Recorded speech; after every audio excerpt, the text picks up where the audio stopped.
பாடுவா 10 மணிக்கு வர சொன்னா 12 மணிக்கு வந்திருக்க. என்னடா அது மாப்பிள மாதிரி வந்திருக்க? மாப்பிளையதான்.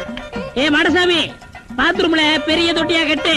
அடிக்கடி டென்ஷன் வந்தா அதான் குதிக்கணும். டேய், என்ன நீ என்னமோ முதலாளி மாதிரி பேசிட்டு இருக்கிற? முதலாளியாதான். எப்படி? குயிப்பம். இது யாரு? வீட்டுக்காரர் பொண்ணு. நான் என்ன வேணும்? நீ வேலைக்கார பையன். இந்த பொண்ணை கட்டிக்கிட்டா நான் என்ன வேணும்? இந்த பொண்ணுக்கு நீ புருஷன் வேணும். அப்ப முதலாளி தானே? ஐயோ, இந்த பொண்ணை நீ கட்டிட்டியாடா? ஆமா. அவங்க அப்பா ஒத்துக்க மாட்டானே. அவரு வெளியூர் போயிட்டாரு. இனிமே அவன் வரவே மாட்டான். இப்படிப்பட்ட ஒரு அம்சமான மருமகன் கிடைச்சிட்டாங்கிற சந்தோஷத்துல அவன் எங்காவது பரதேசம் போயிருப்பான். ஏய், நீதான் ஏற்கனவே குடும்ப கட்டுப்பாடு பண்ணி. நான் டாக்டர்கிட்ட கேட்டேன்னே, அவர் ஜாயின் பண்ணலாம்னு சொல்லிட்டாரு. நான் இங்க ஜாயின் பண்ணிட்டேன். அப்படியா? ஆமா. உங்களுக்கு சம்பள பாக்கி எவ்வளவு? சம்பள பாக்கி. டேய், பாக்கிட்டே இல்ல அங்கேண்டா கை விடுற. பாக்கெட் இங்க இருக்கு.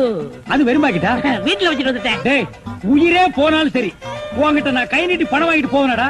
வேண்டவே வேண்டாம். இந்த வீட்டை நீ கட்டினாலும் சரி, இடிச்சாலும் சரி, இதுல நீ தொட்டி கட்டினாலும் சரி, தொட்டில் கட்டினாலும் சரி, சிமெண்ட பூசி